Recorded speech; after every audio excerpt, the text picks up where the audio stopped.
In this episode, I talked to Professor David Benatar about antinatalism and the ethics of having children.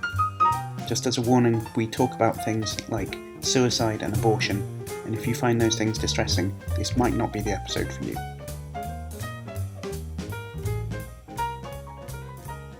The view that we're going to be talking about is kind of controversial, I suppose. At least a lot of people find it, maybe when they first come across the view, it's radical and challenges something quite basic that people often hold, but not necessarily reflecting upon that. So the view is called antinatalism. Maybe you could explain what the view is for us. Well, as the name suggests, it's the view that we ought not to bring new beings into existence, more specifically, more sentient beings. And I suppose the most controversial instance of that would be new human beings. Mm-hmm. And so the view is that it's better to not bring... so how would you say it's just preferable to not bring new life in, or is it like there's a strong obligation that it's always morally wrong? Are there any circumstances which you'd say that it was right? I think it's in practice always morally wrong. In the book in which I outlined these views, Better Never to Have Been, I did consider the possibility of phased extinction, and then looked at that from the perspective of different theories to see whether they would allow it or not, given the earlier arguments. And I did suggest that some of those theories might allow a phased extinction, and that would mean some limited reproduction in order to phase out humanity. But in practice, I don't think that any reproduction is justified, because you're not going to have the situation in which everybody's collectively deciding not to reproduce, and that within a number of decades, humanity would come to an end. So in practice, any person who's considering reproduction, my view is don't reproduce, don't produce new children. I see. Okay, good. So it's not just that necessarily you'd endorse this being the very last generation, because there would be some kind of chaos that would be introduced if that was the case, right? If literally nobody ever reproduced right again from right now. Right, so I do consider that, and I do think that the final generation will suffer specific kinds of evils. But there is going to be a final generation one way or another. So it's not the fact that if we reproduce now, we'll ward off those evils. All you'll do is delay them. I see. And so the evils in question would be presumably things about like the breakdown of society and services and things like this. That's correct. You can imagine as the final generation ages, and they sort of age into a retirement, and there are no younger people around to produce the food, to provide the medical care, to keep law and order, that be quite unpleasant for the final people. I see. Okay. Right. Okay. So this view, was it one that you already had a pre-theoretic intuition towards, and then you expressed that in, as it were, the clothing of an argument? Or was it such that you had maybe an intuition in the opposite direction, or maybe no intuition, and you stumbled across this argument and it persuaded you to hold the view? Which way round did this come? It's hard to answer that, because I had an intuition, but it was entangled with a reason and an argument for that intuition. Mm-hmm. It's hard for me to say. Of course, when I first had the idea, it wasn't developed in the full form that I developed it later. Mm-hmm. But I had the sense that it's better never to come into existence, and I had a kind of rudimentary idea of why that was the case. I see. Okay, so maybe it's worth spelling out what you think of as the main reasons for this conclusion, because I think a lot of people listening, if they haven't heard this before, will find it, like I said, a counterintuitive view to begin with. So they probably want to know what these reasons could be that would push you in that direction. Yes, so I think there are two broad kinds of arguments that I have for the conclusion. The one kind is what I call a philanthropic argument, and that is an argument that centers around the interests of the being that is brought into existence. Mm-hmm. And I think it's better for those potential beings that they not be brought into existence. The other kind of argument is a misanthropic argument, and that is a concern about what the new being that you will bring into existence does for existing people and for people who will be existing independently of one's own procreative activities. So perhaps I should focus first on the philanthropic arguments, because those were my original ones, and in a sense they, I think, provide the most categorical case against reproduction. Yeah, sure. Let's go into those first. There's more than one philanthropic argument. So the first argument is what I call an asymmetry argument. I think there's an asymmetry between the good things in life and the bad things. Mm-hmm. So I think that obviously in a life the bad things are bad and the good things are good. Right. But we want to imagine the counterfactual scenario in which the person doesn't exist. Mm-hmm. And I think that the absence of the bad things in that scenario where the person doesn't exist, that's good. Whereas the absence of the good things that they would have been if the person had been brought into existence, that is not bad, because there's nobody to be deprived of it. Nobody to be deprived of those good things. I see. And that's the sort of basic asymmetry that makes it the case that coming into existence can never benefit the person who's brought into existence, and as long as there's some harms in life, will always harm the person who's brought into existence. Now, that's a pretty basic, I call it a basic asymmetry, and I think it explains a number of other asymmetries that are very widely held. Mm-hmm. And one of those is that whereas we do have a duty to abstain from bringing into existence a suffering being, and here I use this phrase suffering being, sort of suffering by ordinary standards, not my heightened standards. Yeah. We've got no positive duty to bring into existence a purportedly happy being. And again, when I use the phrase happy being here, I'm referring to a being that would be happy by the ordinary standards. So that asymmetry is widely held, and I think that my basic asymmetry explains that asymmetry and explains a host of other things.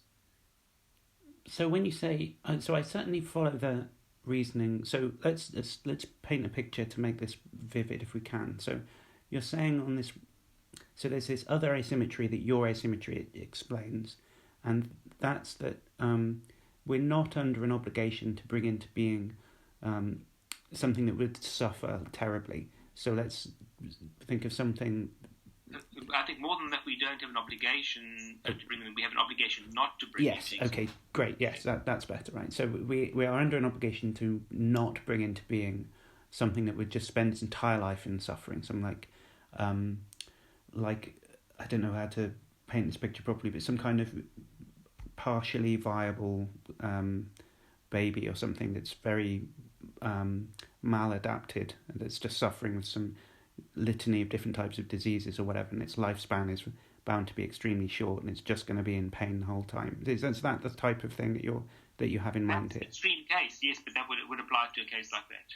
Right. So we've got an obligation to prevent that type of entity coming into existence. I think that's very easy to see that in that case it's better off not existing, and all it's got is pain, and not existing would definitely be better in that case. I find that the other case is slightly harder to follow, but maybe you can just present this in such a way that it's easier for me to grasp. But I feel like if we imagine the opposite of that case, where it's someone who just has a really great time all the time, where it's the opposite end of the extreme, it would be better to bring that person into existence than not, wouldn't it? Well, I don't think so. I mean, I don't want to shift here into the other argument. Okay. I have another argument about how bad life is. So I'm not sure there is something at the other end of the of the spectrum. Sure. Okay. But for now, just let's assume that it's a child who would lead, by ordinary standards, a fairly happy life. That's not to say there wouldn't be unpleasantness in that life, and that it wouldn't, in order to say that the child wouldn't die eventually, but that it would lead, by ordinary human standards, a relatively good life. Well, we typically think that we have a duty to bring such children into existence, and if you did, you would think that people have a duty to be more fecund than they already are, or at least many people would have a duty to be more fecund than they already are. That's if we don't think you really should have had a third child or a fourth child. Yeah, I mean, okay, good. So now we've put it like that, I think I do see where that's coming from. I mean, I don't feel. I mean, so personally speaking, me and my partner are childless out of choice at this stage in our lives, and I don't really feel. Although there is some kind of social pressure. I think lots of friends of mine have babies and things like this, and it's not so much anyone telling me, when are you going to have babies? You should have babies or something like that. There's some amount of social pressure, and I do feel that there probably are people who think that there's an obligation to have children. So they would disagree at this stage, wouldn't they? They'd say, look, if I can reasonably expect a child to be kind of averagely happy, right, then I do somehow have an obligation here. So you must experience lots of pushback on this type of point, unless my experience is different. About what the basis of the obligation is. So there clearly are plenty of people who think they have an obligation to bring a child into existence when that obligation arises, let's say, from God. They believe they've gotten an obligation, a commandment from God to be fruitful and multiply. Or they might believe that there's some social obligation to be creating a new generation of people. Or there might be some sort of communal obligation to be producing more generations of the particular community from which they come. All of those people do feel that there are obligations of those kinds. I'm interested in an obligation that arises from the interests of the being that's brought into existence. Okay. And that I actually think that's even incoherent to think that I need to have this child for this child's sake. Because if it didn't exist, it really wouldn't be missing out on any of the things that it could that it would otherwise have. Yeah. Okay. Good. And I agree there. I think that there's something weird about and I feel like this issue is central to much of this type of debate, where what we're talking about has to do with referring to non-existent people in some way, right? So Yes. There is no person for whom it would be a good that they're missing out on. So no one's missing out, right? There's no such thing. If I say, oh, the kid that I would have had if only we'd had a kid last year, like last Wednesday or something like that, that doesn't actually refer to anybody in particular. And so is that at the basis of the asymmetry, do you think, that's going on here? So I'm not sure that is the basis of it, because somebody could then just say, well, let's make a parallel claim about the bad things. So I don't think it's that the person doesn't in fact exist. I think that this is it's an axiological asymmetry as opposed to sort of a metaphysical asymmetry. Okay, so maybe I'm not quite following what the distinction is there. So what do you mean by an axiological distinction? Just an axiomatic statement? No, not axiomatic, but axiological. So it's a difference. It's an asymmetry in of value. So I think the absence of bad things is good, even if there is no person who's enjoying that good. Whereas the absence of good things is not bad unless there is somebody who's deprived of that. Right.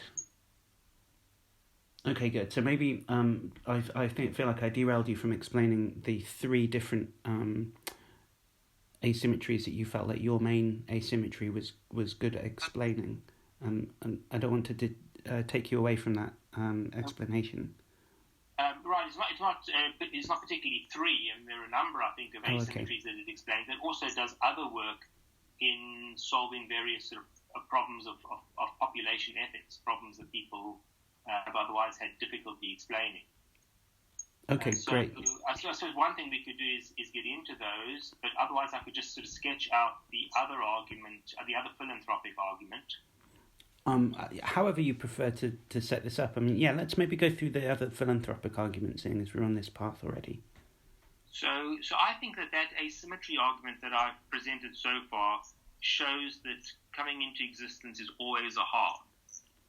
But that is not enough, I think, to show that procreation is always wrong. Because if the harms of coming into existence were relatively minor, and other beings had quite serious interests in this new person being brought into existence, then it might, at least on some theoretical views, make procreation warranted. Mm-hmm. So the second philanthropic argument is an argument about how bad human life actually is. Right. And I think it's pretty bad. Even the best human lives are pretty bad. And so here I'm interested in not the sort of not the asymmetry that I've looked at before, but a number of empirical asymmetries between the good things and the bad things in life. Great. So if you look at pain and pleasure, for example, and these are really just exemplars of good things and bad things. I can say about other kinds of good things and bad things as well. Mm-hmm. But if you look at pain and pleasure, pains tend to be worse than pleasures are good. So if you think about the worst pain that one can experience, that's a lot worse than the best pleasures are good. And one way to test that is to ask somebody whether they would exchange the worst pains in the world. In other words, if I said to you, I'll give you the worst pains in the world for an hour, and then you could have an hour or 2 or 3 hours of the most sublime pleasures, would you take it? And I don't think that most people would. I think if they think clearly about what those pains would involve, that deal would be off. And that's because the worst pains are just so much worse than the best pleasures are good. They also tend to go on longer. So there is such a thing as chronic pain, but there's no such thing as chronic pleasure. There is such a thing as chronic satisfaction, but that's just paralleled by chronic dissatisfaction. But you can see here kind of empirical asymmetry between the duration of the bad things and the good things. Yeah, okay, good. And I feel like this type of argument's more familiar to me, so it reminds me of reading Schopenhauer, for instance. Maybe you've read a bit of Schopenhauer and feel that there's a symmetry between what you say and what he says here. Is that right? Yes, there certainly is. I must confess that I hadn't read Schopenhauer when I thought of these ideas, but I found an immense resonance in his writing when I was directed to his work. Yeah, okay. So like his, I'm thinking of, he has an essay called something like On the Suffering of the World or something, where he says something similar to what you just said there, where I think he says something like, to see that there's more pain in the world than pleasure, just compare the feelings of two animals where one's engaged in eating the other to see that. Right? So I guess there's some pleasure from the lion's getting from eating the wildebeest on the floor, but obviously the wildebeest who's still alive, having his innards ripped out of him by a lion, is going through a lot more pain than pleasure on the other side. And I think he thinks that's just a typical kind of feature that runs through existence. And so this very vivid example. Right. Okay, good. So I think I'm on board with that. I think in general it happens to be such that the world is filled with far more suffering than pleasure. I think that's definitely an empirical fact that we can just observe by looking around the place. But there are very powerful human instincts to deny this, so you're acknowledging it. But one of the things that I do in the book is point to a number of psychological attributes that are quite common among humans that would lead them to think that their lives might actually be worth living. And when I say worth living, I mean worth starting. This is an important distinction, a life worth starting and a life worth continuing. Yeah. So a lot of people think, no, their life does contain more good than bad. But one reason why they think that is because humans are characterized by an optimism bias. And there's plenty of psychological evidence that shows that people generally tend to recall the good over the bad. They tend to project into the future and think that it'll be better than it really is. And so this is why I think people's judgments are not to be relied upon here. Yeah, so and I completely sympathise with this too, because while I feel that,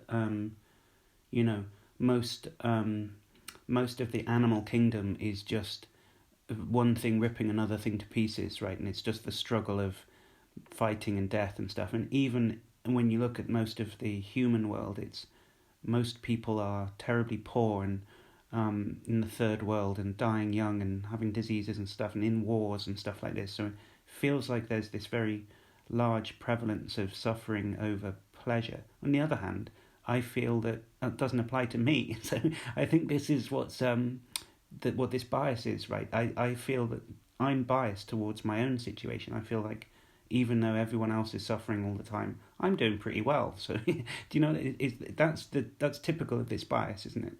Exactly. In fact, among the experiments that psychologists have done, is to ask people to rate themselves about how well their life is going relative to other people. And most people believe that the quality of their own life is above average. Yeah, right. Which it couldn't possibly be. Right. Yeah.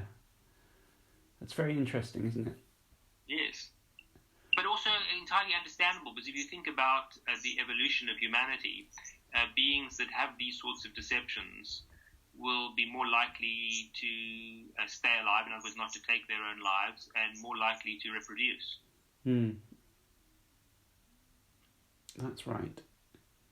Well, so just out of curiosity, do you feel like you've managed to overcome this bias in your own case? It's hard to know. It's hard to know whether one's overcome it entirely and whether one's overcome it accurately, because one can, of course, be unduly pessimistic. One can think that things are worse than they really are. So I doubt that anybody has entirely accurate judgments about everything. Probably going to go wrong, overshoot or undershoot on some issues.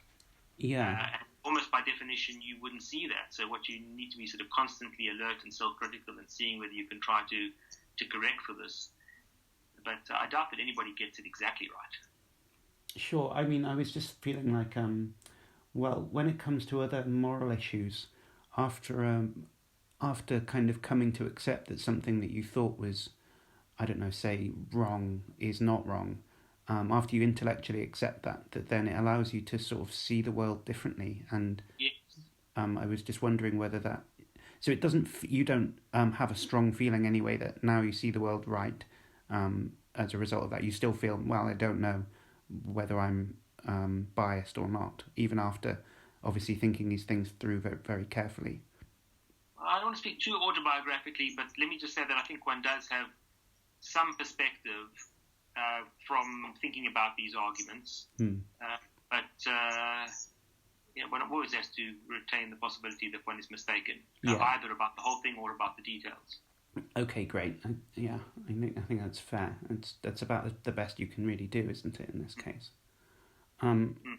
Okay, great. So let's move on then to, was there a next consideration in this series? Yes, so there's much more obviously to say about this philanthropic argument, the second one, but I think I've given a taste of that. So perhaps I should just mention then the misanthropic argument. And here the most interesting one I think is a sort of a moral misanthropic argument. It's an argument about how much harm humans do. So you think about the negative impact that humans have on the environment and thereby on other humans and on animals. Yeah. If you think about the direct impact that humans have on the maltreatment of animals, if you think about the direct negative impact that humans have on other humans, there's a lot of harm that's being inflicted. And so every new being you create is a being that is likely to do a lot of damage one way or another. Now, the typical response to this argument is to say, well, not my children. I'm going to get them to be really nice, and they're going to make a net positive contribution to the world. And I think that may be true of some small proportion of potential procreators, that their children will indeed produce more good than bad. But I think, again, because of the optimism bias, most people who think this is true of their children will be mistaken in thinking that. And, to do the calculation properly, one has to have a full sense of just how damaging people are. And so I have written a paper, it's not in that book, sort of outlining all the terrible things that humans do and how hard it is to avoid. So if you just think about in the developed world, our impact on the environment per capita. Of course, it's much lower in the developing world, but then there tend to be many more children who are produced.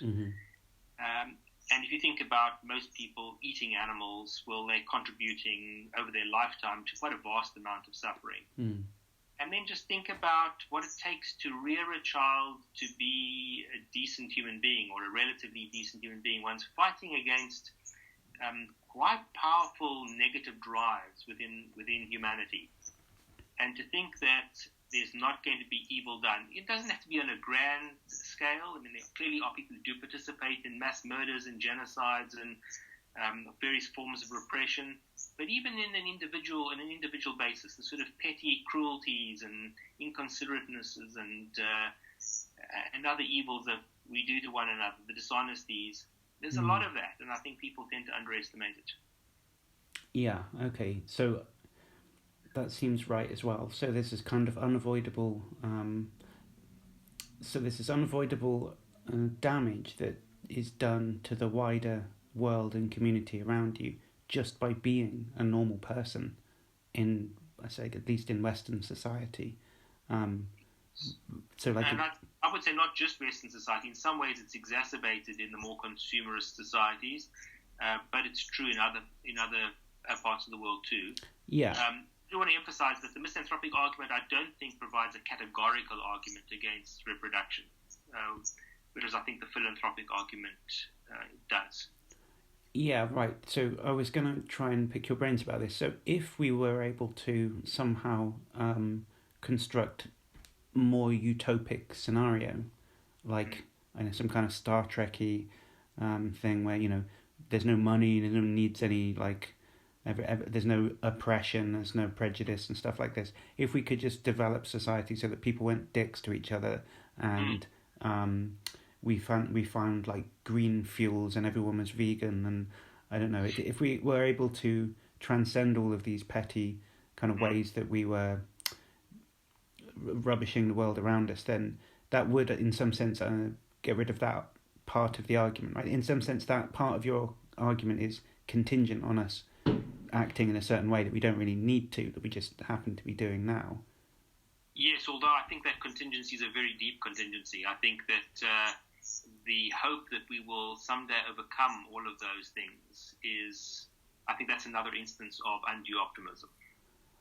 Yes, that's true. I don't think it's very likely for that to happen. I was just exploring the idea that if we did, then that would at least eliminate this part of the consideration. It wouldn't. It would still be wrong to bring people into existence, even in a utopic scenario, though, for you. Well, it depends how utopic. If you want to go on the sort of optimistic joyride and you want to imagine that the beings one brings into existence are going to have idyllic lives, absolutely idyllic lives that have no unpleasantness in them and are just sort of one unmitigated joy after another, well, then we come to an interesting scenario where it might not, in fact, it would not. If there are no harms in the life, then it would not harm somebody by bringing them into existence. So in that circumstance, would you say that we are then under an obligation to bring somebody into existence? No, I don't think so. I think, I certainly don't think we have an obligation based on the potential person's interests. If there is an obligation, it's going to be based on the interests of existing people. But I think that in that case, we should sort of be indifferent between bringing the person into existence or not, because there'd be nothing lost by not bringing them into existence. But if they did come in, there wouldn't be anything bad in their lives, and so I think we should just be neutral between those two cases. But again, this is such a fantastical possibility that I think while it may be interesting in theory, it's not a justification for continued procreation. Right. So I feel like so Schopenhauer would probably want to say that that's actually in some sense impossible. That it's not just that it's unlikely, and you know, if only we would learn how to behave better and blah blah blah, then existence could be unremitting joy. I think he would say that it's impossible in some sense because of some deep facts about like the way that the will works or something, where like once the striving nature of the will is satisfied, it kind of always slides back into boredom or anxiety or something, and that this cycle couldn't be overcome by simply giving you more pleasures. You'd eventually get bored of them, and that would mean you'd slip back into something that was uncomfortable. And I think he has some analogy about like, you know, you could have all the finest clothes on, but if there's a tiny pebble in your shoe, that's the only thing you'd be thinking about, something like that. Exactly. Right. I think he's quite right about that. It's the unpleasantness is written very deeply into the structure of sentient life, and so I think it's unavoidable. Yeah, and I think that's a very profound thing to kind of contemplate, really. And I mean, do you ever think about this having a connection to? I mean, I don't know very much about this, but from what I know about it, I get the idea that Buddhism has this idea, you know, existence is suffering, and It's something, you know, all we need to be doing is spirituality is about like learning to cope with pain and coming to this state of like not existing or something. You know, nirvana is supposed some kind of idea of like just peace and tranquility. It's not like pleasure. It's not like one long big orgasm forever. It's something. It's just complete neutrality or something. I mean, do you see there's a connection with your view and that type of religious outlook? Again, so I'm not an expert on Buddhism, but when I've espoused these views, many people have said to me, well, there are great similarities between this and Buddhism, and the reading that I've done about Buddhism certainly suggests that there are very close parallels here. Yeah, interesting. I think there seem to be some differences as well, but there do seem to be strong parallels. Yeah, it would be an interesting thing to find out whether or not any Buddhist thinkers ever connect up the notion that suffering is bad with an antinatalist conclusion. I've certainly never heard of that. I'd be interested to know. I did once get a communication from a Buddhist monk who was reading the book and said he found it resonated immensely, but he hadn't finished. I didn't know whether he got to the chapter on abortion, where you put the pro-death view. His sympathies might have dropped off there, I'm not sure. Well, maybe would it be jumping too far afield to touch upon that point then? Oh, right. So, yes, I do argue for this pro-death view, which perhaps sounds worse than it really is. It's not that I think antinatalism implies a pro-death view about abortion. I think it's that antinatalism plus certain views about fetal moral status would produce that conclusion. So the idea behind antinatalism is that it's better not to come into existence. If you think that we have already come into existence as a zygote, in the morally relevant sense, that is, come into existence in the morally relevant sense, then you're going to say, well, by the time of fertilization, it's too late. You've already come into existence. But if you think you only come into existence in a morally relevant sense later on in gestation, then the antinatalist view combined with that would suggest that it would be preferable to abort before that stage of gestation. I see. So the idea is that, so because in general, the view is not that it's not pro-suicide antinatalism, right? It's not like you say, oh, well, existence has got, on balance, more suffering than pleasure, and it would be better had I not been at all. That the conclusion doesn't follow then that you go, I should just kill myself somehow, right? Still, that could be to introduce more suffering than would be from just continuing to exist, right? So it's not pro-suicide, and so that means that the pro-death view isn't that you should abort a fetus if it has the same moral status as a person, right? That's why it's not pro-abortion in the sense of like just aborting any fetus at any stage. It's for the same reason that it's not pro-suicide. Is that right? Well, I think there's slightly different rationales. In the case of abortion, let's say before sentience emerges, my view is that the person hasn't come into existence yet in a morally relevant sense. It hasn't sort of acquired an interest in continuing to exist. And so you could still spare it existence by terminating the pregnancy. And so that's why I would take a pro-death view in the earlier stages of abortion. But I don't take a pro-death view for you or me or anybody else who's already, or for most people who are already existing, because I don't think that antinatalism implies pro-mortalism or implies suicide. Now, I hasten to add that I do think there's some circumstances in which suicide is perfectly reasonable. But that's when one has sort of reached the point of being in extremis, where the bad things in life are now overwhelming the good things, and you'd be better off dead. When I make the claim that it's better not to come into existence, and I say that life contains more bad than good, I'm saying as a whole life contains more bad than good. It doesn't mean to say that right now it contains more bad than good, or that right now it contains so much bad that there's sufficient to override your interest in continuing to live. So it may be that you come into existence, there's plenty of travails, there's plenty of unpleasantness, but you've got this interest in continuing to exist, and it might be that that overrides the bad things for now. Although it may come a point in your life where things are so unpleasant that although you've got this interest in continuing to live, the pleasant things have just outweighed it, and now the lesser of two evils might in fact be to take your own life.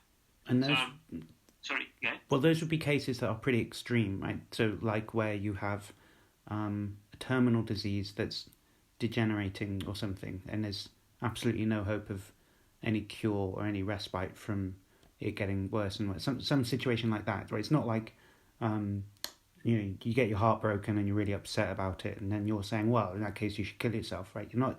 Exactly. It's extreme cases. I wouldn't want to restrict it just to terminal conditions, because I think there can be very unpleasant conditions. Imagine that one is locked in, for example, but that's not a terminal condition.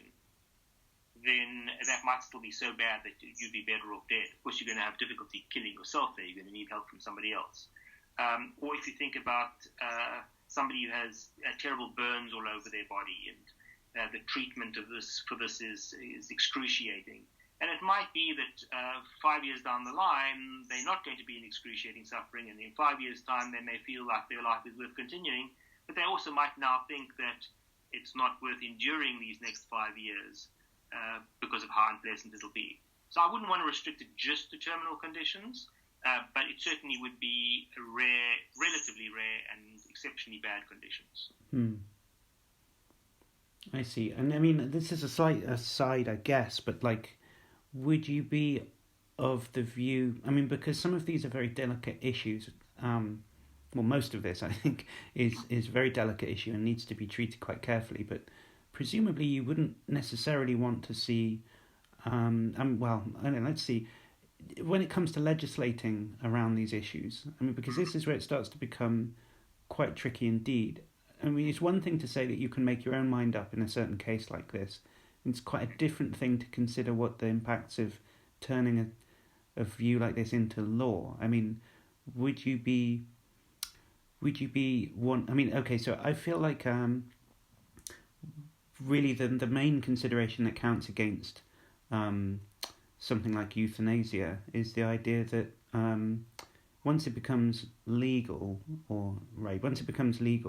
then doesn't that kind of, in some sense, encourage pressure on people? You know, I get this up, maybe it's a cliche, but it's kind of idea of like the old person who is increasingly feeling like a drain on their family or something, and there's a kind of like silent social pressure that, wouldn't it be better if you just made life easier for the rest of us by just taking that pill in the hospital or something, and people find that type of scenario quite dark and potentially immoral, right? Because we're putting pressure on people to end lives where maybe the only reason that pressure is being put on is, or maybe more of a reason why it's being put on is because it's become socially acceptable or something. I mean, do you sort of understand the pressure or the worry that I'm gesturing towards here? Does that make sense? Yes. So I think there is a difference between the personal decision and the public policy or legal matter.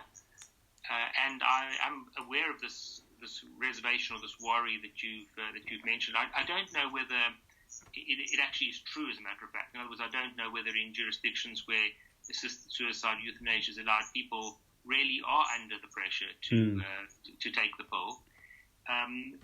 But even if there was some pressure to do that, remember there's a severe cost to not having this legally permitted.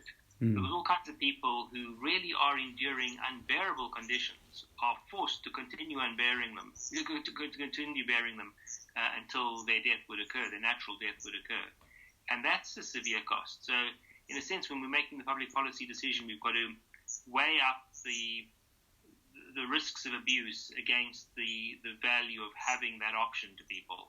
And we do that in all kinds of other scenarios. We do that, for example, with respect to having cars on the road. We know that if we allow people to have cars, a certain number of people are going to abuse them, drive them too fast, drive them under the influence of alcohol, go through red traffic lights. But we also recognize that if we were to ban cars and remove them all from the roads, there'd be something important that's lost in society. So we do have to weigh those things up and try and weigh them up as intelligently as possible. So I'm personally in favor of legalization of assisted suicide, but with appropriate controls that minimize the risk of abuse. I don't think we can avoid it entirely, but would minimize it. Yeah, okay. I think, to be honest, I think that seems like a reasonable view. I mean, what I quite like about this, what I find refreshing about this whole way of thinking about these things is it seems quite unremittingly like reasonable and rational. Like even if the conclusion seems quite shocking, at least with antinatalism, at least to begin with, sounds like a controversial view, but it's quite nice to sort of be led into a controversial view where the reasons for doing so are transparent and kind of make sense. You can sort of see why someone's being taking that position. So I mean, I'm all for rational legislation wherever possible, right? Regardless really of what direction it goes in. Yeah, exactly. We would hope legislation would be informed by good reasons, although it all too often isn't. Yeah, absolutely. And there's something sort of refreshing about like challenging a prejudice or a taboo or something and seeing what reasons there really are in the background here, and like whether or not it's just a kind of cultural habit or something. So I find the exercise of thinking these things through to be quite refreshing sometimes, even if it's not nice really to think about the suffering of the world or the conditions under which I'd want to kill myself or something. Somehow it's nice to sort of brush away the cobwebs and see where I stand on these types of issues. So yes. Anyway, sorry, this is just as a kind of aside. So I feel torn about the sort of controversial nature of antinatalism. On the one hand, I can understand why people find it so controversial, because it does run contrary to a deep biological drive. On the other hand, if you think about it, if you think about the unpleasantness that any child you have will experience in its life, and then its eventual death, you can avoid all of that. This is the only thing you can really do that will guarantee that your child won't suffer all kinds of ghastly experiences. And so if you think about it that way, it's sort of hard to imagine how anybody could think that having children would be okay. Think about, most parents don't, of course, live long enough to see their own child's demise. There are very tragic cases in which they do. But think about the likely suffering that your child will have at the end of its life. About a third of people, I think, are going to die of cancer in the developed world. And think about the unpleasantness that is the precursor to that death. And all of that could be avoided if you didn't have the child. So what about, I mean, I'm just to play devil's advocate here.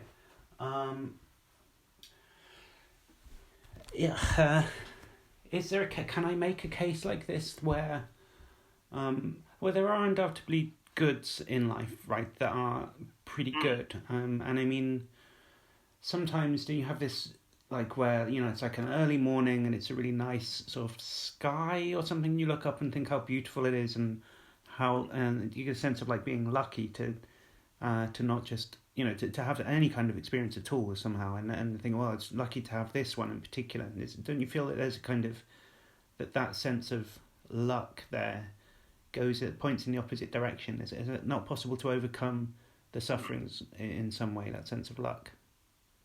Well, I think one can have the sense of luck within the life. So what you can say is, I'm here, and once I'm here, there are all kinds of people who are not having certain of the positive experiences that I'm having.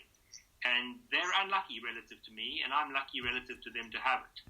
But I don't have the sense that, well, I'm lucky to have been born so that I could have this experience, so that I could see the sunrise or the sunset. Because again, turning to that original asymmetry, if I hadn't been here, this is not the sort of thing that I would have been deprived of. I wouldn't be having the experience, but it wouldn't matter that I wasn't having the experience. Another way to think about it is to think very vividly about the kind of suffering that one's child might have, and then to ask yourself what kinds of goods your child would need to have in its life to outweigh that. Right. When you begin to do that calculation, it begins to become a little indecent. So let's take the case. Let's imagine that you're going to have a child, and that child might be raped one day. Whether it's as a child or as an adult, that's an appalling experience for somebody to go through. And now I say to you, okay, well, what kinds of good would they need to be in the life to offset that? And I think that any potential parent who starts sort of adding up the good things that you would need to have to outweigh that is engaged in a kind of indecent ledger. There's an indecent accounting process that's going on if you think that anything can offset that experience. Yeah. I would say similar things about the amount of suffering that is involved in dying in many cases, even in being bereaved. Think about losing somebody who's immensely close to you, a sibling or a parent. It's a wrenching loss. And then I say, well, what can justify that? That does sound like a very strong argument. I mean, and I completely understand.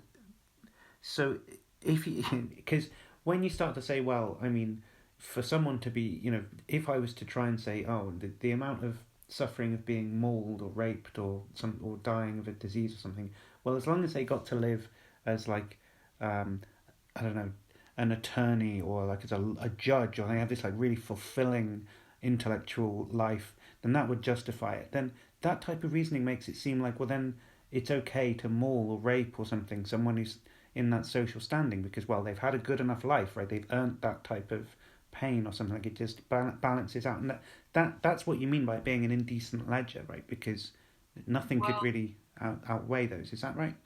I don't quite mean that, because I don't think that the fact that somebody's got a fulfilling and satisfying life could ever be a justification for doing something terrible to them. Oh, well, yeah, no, I've stated it too strongly, but what I mean is if some ill were to befall them, that you as a third party looking at it might say, oh, well, at least they had a very intellectually satisfying life, like on balance, that kind of pays for it. So Yes, that's exactly what I think is indecent. Yes, okay, good.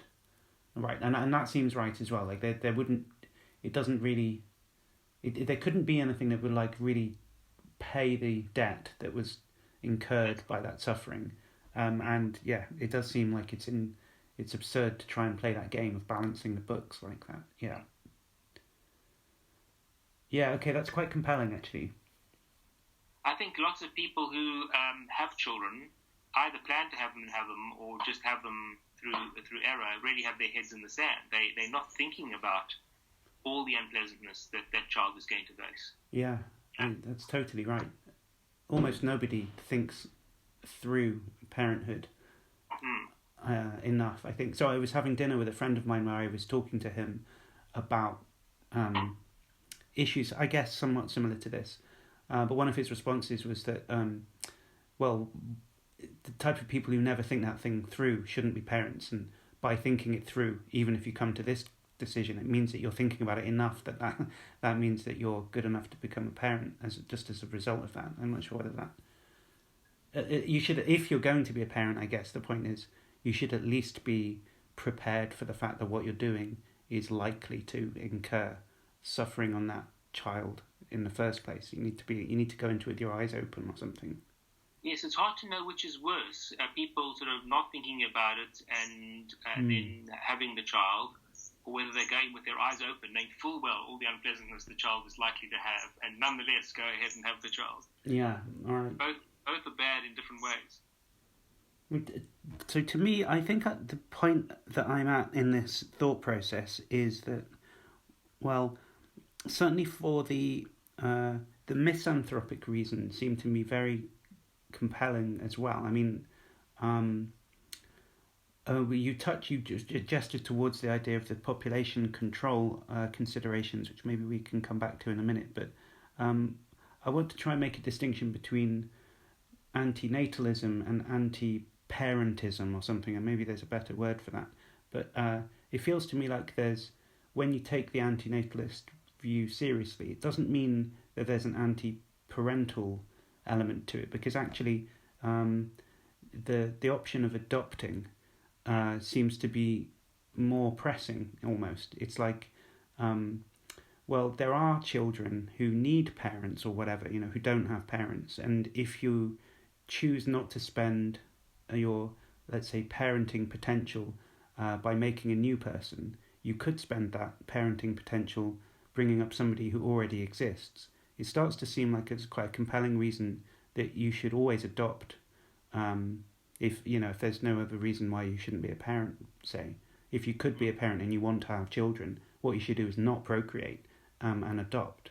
Right? Do you think that that's a conclusion that follows naturally? Yes, certainly. I think that adopting an unwanted child and being a parent to it and providing care for it and rearing it is a wonderful thing to do. That's a child that already exists, and you can do something to alleviate the harms it would otherwise experience. Yes, you're absolutely right that nothing that I've said would speak against adoption. In fact, it would speak very much in favour of it. So it actually feels to me like there's a very deep kind of sort of care that's driving this philosophy underneath it. It's kind of like a real sensitivity to suffering and trying to reduce that as much as possible that leads you to this position. Does that seem right? That's correct. I think for both the philanthropic and, ironically, also the misanthropic arguments. Because in the philanthropic case, you're concerned about the suffering of this being that you would bring into existence, and in the misanthropic case, you're thinking about the suffering that being will cause others, and in both cases, you're concerned about the unpleasantness, the harm that people and animals would suffer. So, and I don't think that the misanthropic and the philanthropic arguments are incompatible at all. I think they're entirely compatible. One can both have compassion for the child that you'll bring into existence, but also recognize it as being an agent causing suffering to others. I don't think those things are incompatible at all. Right. Yeah, they just kind of they're not incompatible. They're complementary, really, aren't they? Okay, good. So let's see if I can. Well, how about this? I'm sure that over the years that you've been discussing this perspective with people, you've heard a lot of really terrible objections. And I wonder if you would outline what you consider to be some of the better objections, the things that made you really think about something more, like challenged whether or not you thought you were right about a certain point. Is there any particularly head-scratching objections you've come across? That's a very difficult question. I mean, obviously there have been more intelligent criticisms and less intelligent ones. People have been very dismissive, often either by not reading the argument or by misconstruing the argument. And then there have been other responses that have been very thoughtful, and I've written a number of responses to those. It's hard to summarize them, but one kind of response, let's say to the asymmetry argument, would be to try to explain the asymmetries that I think are explained by my basic asymmetry, but explain them in another way. Yes, okay. And there are some people who've done that. Some people do it better than others. So some people will take one of the asymmetries and say, well, here's another explanation for that one. And then they'll sort of ignore the other asymmetries that are explained, in my view, by the basic asymmetry. And that sort of response I don't think is very good because it doesn't have the kind of simplicity of my response. Right. And then people who've tried to explain the different sort of secondary asymmetries, each in their own different way, and those two I don't think have the sort of virtue of simplicity. And also, they don't look at the bigger picture, so I think that if you adopt this anti-natalist view, it helps to solve a number of other problems in population ethics. Things like the repugnant conclusion, Derek Parfit's repugnant conclusion. Yeah, so maybe we can have an explore of this idea. So what exactly is Parfit's repugnant conclusion? So Derek Parfit is considering what he calls the impersonal total view. And this is the view that the world in which is the greatest total amount of good is the preferred world. And what he does is he compares a series of worlds. First, world A and B. And the difference between world A and B is that world B has more people in it than world A, but with a lower quality of life than the people in world A. But the additional number of people at the lower quality of life adds up to more utility, as it were, than there is in world A. He thinks that on the total impersonal total view, the world B is going to be better than world A. He then iterates that through a range of worlds, C, D, E, F, G, until he gets to world Z. And world Z is this world in which there is an immense number of people all leading lives that are barely worth living. They are just worth living. And the total value in that world is much greater than the total value in world A. And so the person who advances the impersonal total view has to say that world Z is better than world A. And that conclusion he finds repugnant, as do I. I see.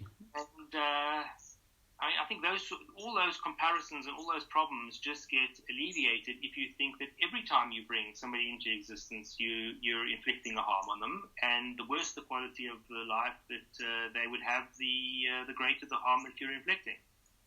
And so I don't think you'll get driven towards a more populated world if you have the antinatalist view. So would the world with maximum utility from an antinatalist viewpoint would be one that just had no sentience in it whatsoever? Well, I suppose the antinatalist, if the antinatalist is a utilitarian, they're a negative utilitarian. So they're interested not in the maximizing of utility, but in the minimizing of disutility. And obviously the world in which you minimize this utility is the world in which there are no beings that can experience bad. So you've got no sentient life, there's going to be no disutility. And the moment you get sentient life, there's going to be some disutility. Yeah, I see. Okay. And a lot of people have treated this as a reductio ad absurdum of negative utilitarianism. But I don't think it is a reductio ad absurdum. Right. Well, isn't it one man's reductio is another man's reason? Right. Yeah, exactly. Earlier we were talking about the idea that you have this bias, that some people will... So there's undoubtedly some people who are suffering from depression or something. What we want to do in that case is say that that person is seeing things to be worse maybe than they really are, in some respects anyway. And you want to say there's also this bias that points in the other direction, optimism bias. And I guess there is at least the possibility that someone might hold that that they're a subjectivist about this type of value assessment, right? That if I feel like... I don't know whether this makes much sense, but so someone might respond by saying, look, if I feel like it's good, right, that's it, right? Like if I feel like I'm in pain, right, that you can't tell me I'm suffering from some kind of illusion and I'm not really in pain. They'll say, even if the causes of the pain are, so I'm mistaken about them due to some illusory, I'm dreaming that I'm being stabbed or something, I'm not really being stabbed. However, I'm still in pain, in the dream. It still hurts in the dream, right? So they'll say something like, I couldn't be mistaken about being in pain. And someone might try and reply in the same way and say, the quality of my life, I couldn't be mistaken about that. If I'm depressed, I am in fact suffering. And if I'm feeling good about my situation, you can't tell me that I'm... it doesn't make sense to say that I'm mistaken about that. I am in fact enjoying my existence. So does that make sense as a response? Yes and no. Okay. So there are different views about what makes our lives go better and worse. So different views of well-being. And I suppose the subjective view that you've outlined would fit best with a kind of hedonistic view of well-being, whereby your life goes better or worse depending on the amount of pleasure and pain or positive and negative mental states that you have. Yeah, sure. And because you can't be mistaken about whether you're having a positive or negative mental state, you can't be mistaken about the quality of your life. That's the thought. Yes, I think that's right. But I think that moves too quick because although you might be infallible with respect to the experience you're having in this moment, you can certainly be fallible about the amount of good or bad you have had in the past and the amount of good and bad that you will have in the future. So there's pretty good evidence, psychological evidence, of people recalling to different degrees the unpleasant and the pleasant past experiences that they've had. So one way they do this research is they sort of monitor you by regularly contacting you. In the past it would be like through a bleeper, but perhaps now through a cell phone, and you sort of to say what your mental state is at this time. And then at the end of the day or the end of the week, they ask you to recall and people's recollection of the good outweighs the bad. Now, when you're making that subjective assessment, it is true, of course, that you feel as though your life has contained, let's say for the past week, more good than bad. But it's also true that you can be mistaken about whether your life has contained more good than bad. Yes, that's true. In retrospect, yes. And so if the standard is how much pleasure and pain your life actually contains, then you can be mistaken. If the standard is how much you think it contains, well, then your judgments might vary over the course of your life. So it may be that, let's say, at the end of your life, when you are suffering from that terminal cancer, and you're suffering unspeakably, and this is just consuming your consciousness, that you say, "Wow, nothing's worth it in the face of this. This is just unspeakable." And that judgment that you make at that time might be in conflict with the judgment you made in the full vigor of your youth about how well your life is going, and you might now have sort of contradictory judgments about overall how well your life is going. So, and it needn't just be about past judgments either. It can also be how much good and bad you're expecting in the future. And again, there's good evidence that people are overly optimistic about how much good their lives are going to have. So I think that even on the most subjective of the accounts of well-being, the hedonistic account, there's still scope for error.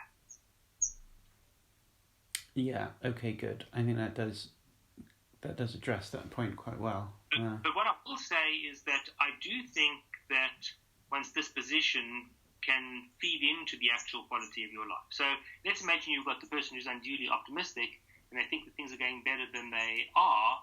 Well, that actually, I think, has some positive impact on how well your life is actually going. There is a feedback loop, so it makes it a little better than it would have gone if you didn't have that positive attitude.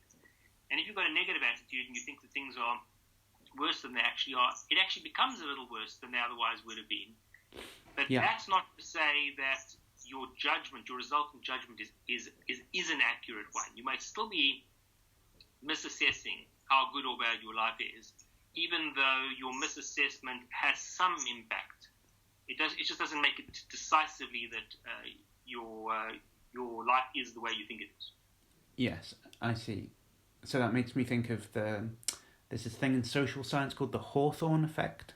Yes. Right, where the presence of the scientist makes the tribe's people they're monitoring act differently or something. Well, they might be very good at recording how those tribes people are acting, but just them being there makes them act differently or something. So I think that's what you're saying here with the optimistic or negative outlook.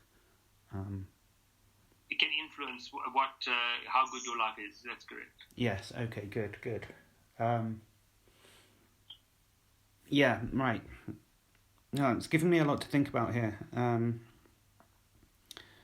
So there were a couple of things I wanted to bring up that I think we've sort of already covered in some sense.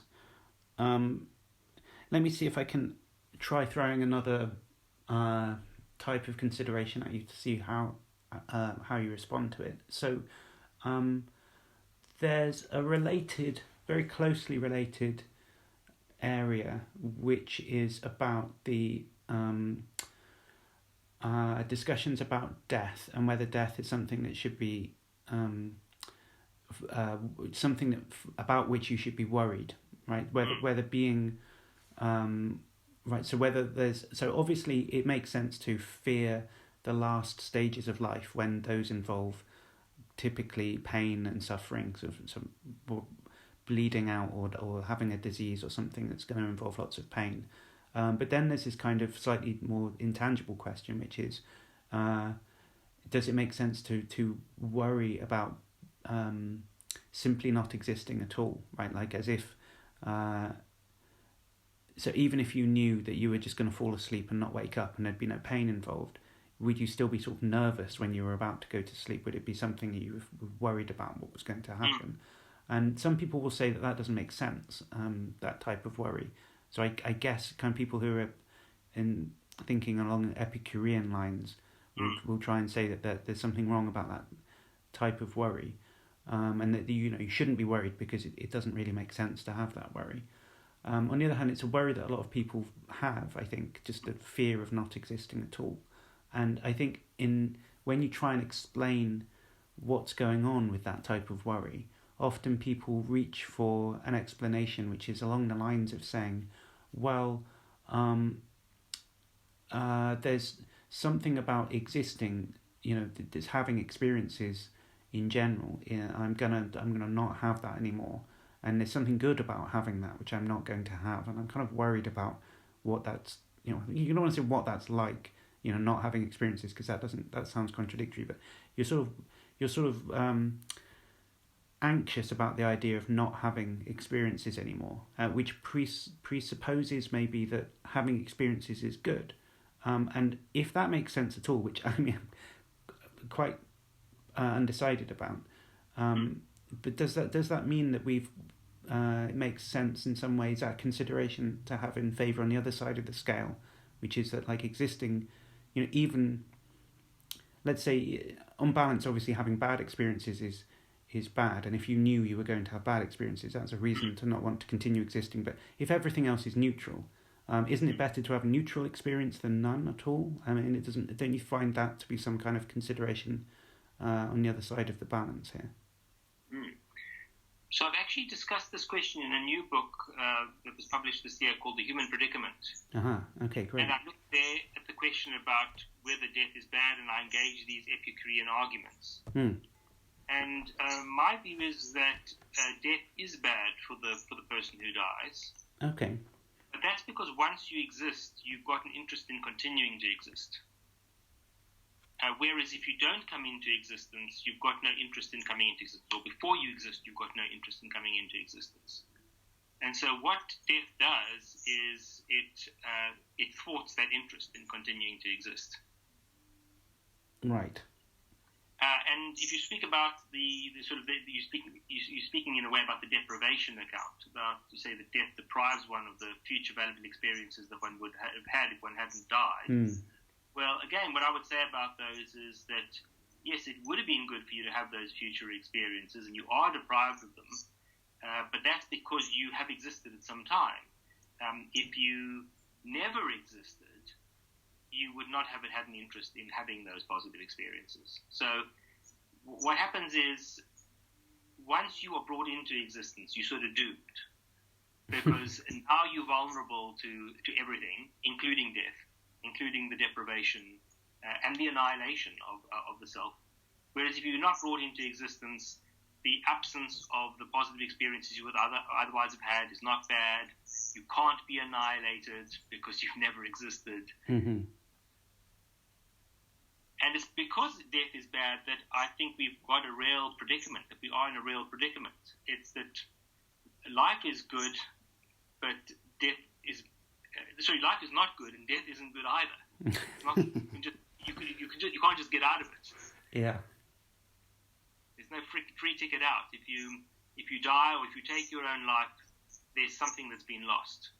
Whereas if you never existed, there's nothing that's been lost. Nothing for you, maybe for others, but not for you. So presumably, though, you would, so you wouldn't want to say that. Well, look, imagine if I offered you a pill, say, which meant that you would never die. Would you be led to say that would be, I mean, is it better to avoid death altogether and continue existing? I mean, I know you're saying that death is a bad and living is a bad as well, but would you avoid, you could say you wouldn't take suicide as a way of picking death over life, but would you take the everlasting life pill as a way of sort of once and for all picking life over death? Good. So that's another thing another subject that I examine in the new book. And obviously there are all kinds of circumstances in which eternal life would be terrible. There's lots of human mythology that speaks to this. Think about Tithonus, who on his behalf was asked for everlasting life, but he just became more and more decrepit. Right. And so we can imagine that scenario being terrible. Or if you imagine an eternal life of unspeakable pain and suffering. That would be terrible. Yeah. So it's not the case that immortality per se is going to be good, but immortality, or at least the option of immortality, under the right conditions, that might be good. Mm-hmm. So let's imagine that you could continue, you have the option of continuing to live forever in your prime, Yes. where things are going really splendidly. And let's imagine you could bestow this benefit on your close friends and family as well, so that you're not bereaved by their loss, their death. Mm-hmm. Well, that might be pretty good. Yeah. And now these are all massive counterfactuals, because you could never get all of this. So I'm thinking of this paper that I think is by Bernard Williams called, Yes. which Yes. is about a play, I think, called The Macropolis Affair or something. Is that right? That's right, about the tedium of immortality. Yeah, exactly. Yeah. So wouldn't it just be, even under those optimal conditions, and I guess this is coming back to what I was saying about Schopenhauer before, that even in whatever you could possibly imagine were the optimal conditions, what are you going to be doing for eternity that's going to keep you interested? Aren't you just going to become bored after a while, and that boredom will become crushing, right? Right. So Bernard Williams did advance that argument, and it's generated a lot of philosophical interest. But what I find fascinating is that people don't respond to that argument in the way that they would respond to any other downside of immortality. So when you point out that, look, if you had an immortal life, you just get older and older and more decrepit, people say, okay, well, let's just stipulate that that wasn't the case. Yeah. Well, why don't we just stipulate that you wouldn't get bored? So that's one response. Of course, there are more interesting philosophical responses that have been advanced by people like John Martin Fisher, who suggested that you needn't over an eternal life get bored if you've got a sufficient array of activities and endeavors that you rotate through. Yeah, right. So if you think about it in our life, if you have to eat the same meal again and again and again every day for your whole life, you might become quite bored by that, and it may well be tedious. But if you circulate through that meal every few weeks or every few months, and you've got enough other variety, then you don't really get tired of it. You enjoy revisiting it and coming back to it. And his point is, well, why shouldn't we think something similar about an eternal life? If you've got enough variety and you can rotate through different things, there's no reason why you should become bored. Yeah, okay, so that's making me think of... so we're getting kind of random here, but I don't suppose... Have you ever read much Kierkegaard before? No. Well, Kierkegaard has a lot of stuff that I found very tedious and difficult to understand anything out of, but then one or two things where I found it very rewarding and enjoyable to read. And one of these things, so it's a book that he has called Either Or, which is very strange, but it's kind of like, I guess, it's ambiguous really what's going on, but it's got two halves, right? The first half is written from the perspective of a young man, and he's kind of an aesthete, and he's moving from experience to experience, he's basically sleeping with lots of different women and being, I don't know, not very honest and upstanding about what he's doing. He's basically trying to get as much pleasure as he can without really thinking about much else. And then there's some letters written to him from an older person, and it might be that it's actually someone he knows that's older than him, or it might just be him at a later stage of his life writing kind of retrospectively to himself. I don't know. And he's recommending that he doesn't live like that and then commits to something and gains meaning in his life through those things. But what I found interesting was that the young man has this attitude towards moving through his various different experiences to keep himself interested and to stave off boredom, which he calls crop rotation. I think it's from here anyway. And it's basically just like, if you get bored of, I think it's, basically if you get bored of this type of sexual activity, just do a slightly different one. So it's like in a slightly different position or with a different looking person or something like this. And that in itself, just the moving through the different types of experiences is enough to stave off boredom to an extent that it's worth keeping on doing it. And I think that's a similar idea to what you were suggesting here with Fisher's idea. As long as there's sufficient variety in the experiences that you're having, there's no reason to suppose that would inevitably lead to boredom. Does it sound like it's the same sort of thing? Yes, that does sound very similar. But again, as I would say, if people don't buy that argument, well, then just stipulate like we're stipulating with everything else about it. Yeah. Okay, good. It's such a counterfactual in any event that we may as well just get carried away. Yeah, and I think that if whilst we're stipulating wild counterfactuals, immortality with the option of mortality seems like the best option, right? Yes, exactly. Yeah, you don't want to be indestructible so much that when the universe contracts in on itself or something, you're stuck being, I don't know, crushed by the weight of the whole universe or something. You want to be able to drop out at that stage. So essentially, an elf from Lord of the Rings, as far as I understand it, they don't really age, but they can get on a boat and go off to the afterlife or something when they feel like they've had enough of Middle Earth. That seems like the right balance between immortality and mortality. Right, I can't speak to Lord of the Rings, but the idea you're describing sounds good. Yeah, okay, good. Okay, so let me mount one last try at suggesting something which maybe tells against it, or tries to at least. So, and I'm not sure whether maybe you'd already mentioned something which hints at your response here, but I might say something like this. I guess this is a version of the kind of collective obligation response. So, like, sure, it would be better if there was as few future generations as like possible in some way. Like, you want to say this generation shouldn't be the last one because it would be really chaotic on these people who are living now.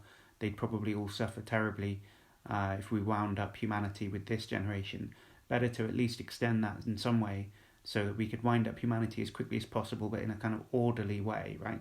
Like, you don't want everyone in the theatre to run as fast as they can towards the door because they'll all get stuck and trample over each other. The best way to exit the theatre is everyone orderly queues up and goes out in that type of way. And that's what you're suggesting for an orderly, calm extinction event, I guess, some kind of like orderly, phased out reproduction. So I understand that would be the optimal view. But is that right? Not necessarily. So what we have to realize at the outset is that we're speaking about a purely theoretical possibility, because it's not going to be the case that everybody now says, well, we're not going to have any more children. Yeah, okay. And so it's not the case that we can just collectively decide, are we either going to have a phased extinction or is this going to be the last generation now? That's not the scenario that we face. Mm-hmm. But there's a theoretical point about whether it would be better for humans, let's say, to go sterile now, and this is indeed the last generation, or whether it would be better for the extinction to be phased. And what I do in the book is step through the different theoretical approaches to the question of phased extinction, and there I think it does matter what view you take, what theoretical view you take. So, if for example you take a kind of strong deontological position, and you think that you never justified in inflicting harms on others, even if that will prevent still greater harm to other people, then the phased extinction is not going to be permissible, because you're going to bring the good of the phased extinction at the cost of these new people that you'll bring into existence. They're going to be a kind of means to that end, and that might be unacceptable. Yeah. Whereas you go for some kind of utilitarian view, then you might say, okay, well, although we are going to be doing some nasty things to this small next generation that we'll produce, that's much better or less bad than allowing the current generation, much larger current generation, to be the last generation. So that's where I think it does matter what your theoretical view is, whether you go for the phased extinction or not. Yes. And I don't really take a view on that. I just sketch out the options. But in any event, it's a theoretical point. We aren't in that scenario. Right. Okay. I think I understand that issue. So what I was trying to get to was a slightly different scenario, right? But so let's say for the sake of argument, I concede that all of that works perfectly. Let's just try and think about a slightly different view, which is that, well, on a more practical point of view, you can realistically be very, very sure that the next generation isn't going to be the last one, right?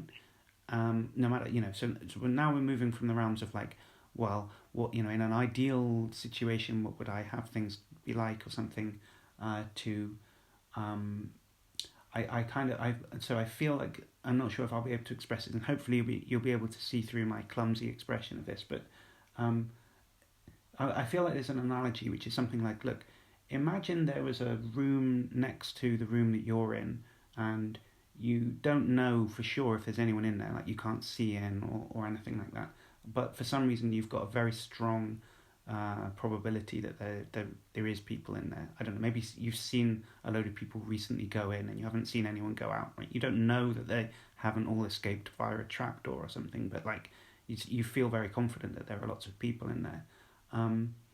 I think we would assume that you have some kind of obligations not to, I don't know, you have some kind of obligations to them. They're in there that are not undermined by the fact that you can't see them.